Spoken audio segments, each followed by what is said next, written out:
Hello children, आइए हम लोग अपने व्याकरण के क्लास को आगे बढ़ाते हैं। हम लोग पढ़ रहे थे उपसर्ग, जिसमें हमारा टॉपिक था हिंदी में उपसर्गों का प्रयोग।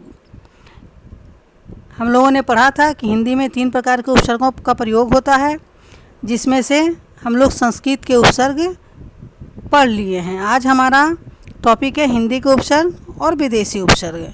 तो आज हम हिंदी के उपसर्ग देखेंगे और विदेशी उपसर्ग देखेंगे। तो सबसे पहले हम देखते हैं कि हिंदी में कौन कौन से उपसर्ग प्रयोग में लाए जाते हैं और उसके क्या अर्थ होते हैं।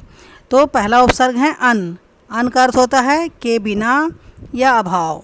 उदाहरण है अनपढ़, अनबन, अनजान, अनदेखा, अनहोनी। अगला उपसर्ग है अव। अव का अर्थ होता है हीन या बुरा। उदाहरण है अवगुण, अवरोध, अवनति। अगला उपसर्ग है क या कु। क भी उपसर्ग है और कु भी उपसर्ग है, दोनों का अर्थ होता है बुरा। क उपसर्ग लग के बन गया कपूत, कु उपसर्ग लग के बन गया कुचाल, कुढंग। अगला उपसर्ग है दू। दू का अर्थ होता है अभाव।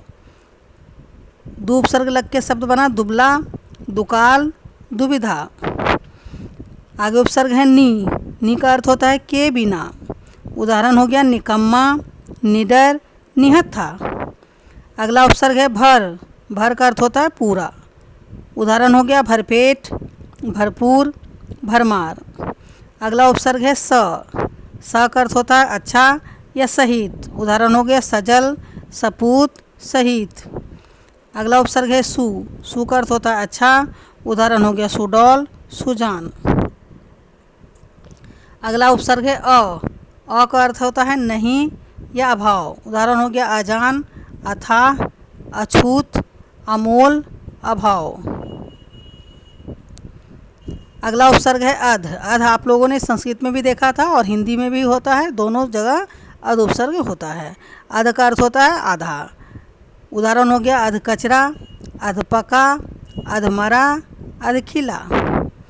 अगला उपसर्ग है उन। उन का अर्थ होता है एक कम, जैसे 19 यानी 20 से एक कम, 29 यानी 30 से एक कम, 59 यानी 60 से एक कम। अगला उपसर्ग है पर। पर का अर्थ होता है आगे या दूसरा, जैसे हम लोग बोलते हैं परपोता, परदादा, परलोक, परोपकार। ये सारे उपसर्ग हो गए बच्चों हिंदी के। अब हम देखते हैं विदेशी उपसर्ग। तो विदेशी उपसर्ग कौन से उपसर्ग होते हैं? वैसे उपसर्ग जो उर्दू, फारसी, अरबी या अंग्रेजी भाषा से हिंदी में अपनाए गए हैं और उसे हम हिंदी में प्रयोग में लाते हैं, उसे ही कहते हैं विदेशी उपसर्ग। तो आइए देखते हैं कौन कौन विदेशी उपसर्ग है। पहला है ब। ब का अर्थ होता है के साथ या से। उदाहरण हो गया बदौलत, बनाम, बखूबी। अगला उपसर्ग है बद। बद का अर्थ होता है बुरा। उदाहरण हो गया बदसूरत, बदबू, बदमाश, बदचलन। अगला उपसर्ग है बा। बा का अर्थ होता है साथ। उदाहरण हो गया बावजूद, बाइज्जत, बाकायदा। अगला उपसर्ग है बे। बे का अर्थ होता है बिना।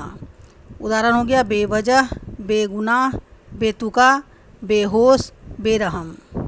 अगला उपसर्ग है कम। कम का अर्थ होता है थोड़ा। उदाहरण हो गया कमज़ोर, कम खर्च, कमसिन, कम वक्त। अगला उपसर्ग है खुश। खुश का अर्थ होता है अच्छा। खुश नसीब, खुशबू, खुशहाल। आगे है गैर। गैर का अर्थ होता है भिन्न। उदाहरण हो गया गैर कानूनी, गैर सरकारी, गैर हाजिर। आगे उपसर्ग है ना। ना का अर्थ होता है नहीं। उदाहरण हो गया नालायक, ना समझ, ना खुश, नाबालिग। अगला उपसर्ग है ला। ला का अर्थ होता है अभाव। उदाहरण हो गया लावारिस, लाचार, लाइलाज। अगला उपसर्ग है हम। हम का अर्थ होता है साथ। उदाहरण हो गया हम सफ़र, हम दर्द, हमराज, हम उम्र, हमराह। अगला उपसर्ग है दर। दर का अर्थ होता है में। उदाहरण हो गया दरमियान, दरकार, दरअसल। अगला उपसर्ग है ऐन। ऐन का अर्थ होता है ठीक या पूरा। उदाहरण हो गया ऐन मौका, ऐन वक्त। अगला उपसर्ग है सर। सर का अर्थ होता है मुख। उदाहरण हो गया सरताज, सरपंच। अगला उपसर्ग है डिप्टी। ये अंग्रेजी का शब्द है। डिप्टी सब वाइस चीफ हेड ये सारे उपसर्ग अंग्रेजी भाषा से आए हैं जो हिंदी में बोले जाते हैं या अपनाए गए हैं, जिसमें है पहला डिप्टी। डिप्टी का अर्थ हो गया सहायक, उदाहरण हो गया डिप्टी मिनिस्टर, डिप्टी रजिस्ट्रार। अगला है सब। सब का अर्थ होता है अधीन, उदाहरण हो गया सब इंस्पेक्टर, सब कमेटी। अगला है वाइस। वाइस का अर्थ होता है उप, वाइस प्रिंसिपल, वाइस चांसलर। अगला उपसर्ग है चीफ। चीफ का अर्थ होता है मुख्य, उदाहरण हो गया चीफ मिनिस्टर। अगला उपसर्ग है हेड। हेड का अर्थ होता है प्रमुख, उदाहरण हो गया हेड मास्टर। इस प्रकार से बच्चों हम लोगों ने विदेशी उपसर्ग देखा। तो आज हम लोग हिंदी के उपसर्ग देखे और विदेशी उपसर्ग देखे। हिंदी में हम लोगों ने इन सारे उपसर्गों को देखा और इनके अर्थ देखे, तथा विदेशी उपसर्गों में भी हम लोगों ने बहुत सारे उपसर्गों को देखा, उसका अर्थ देखे और उदाहरण देखे। तो आज आप लोग ध्यान से इसे पढ़िएगा, समझिएगा और सभी हिंदी और विदेशी उपसर्गों को अर्थ सहित याद कीजिएगा। आज का यही होमवर्क है आपका, हिंदी तथा विदेशी उपसर्गों को अर्थ सहित याद करें। तो आज हमारा उपसर्ग का क्लास ख़त्म हो गया। अगले क्लास में हम लोग प्रत्यय पढ़ेंगे और प्रत्यय के बारे में जानेंगे और समझेंगे। आज के लिए इतना ही, धन्यवाद।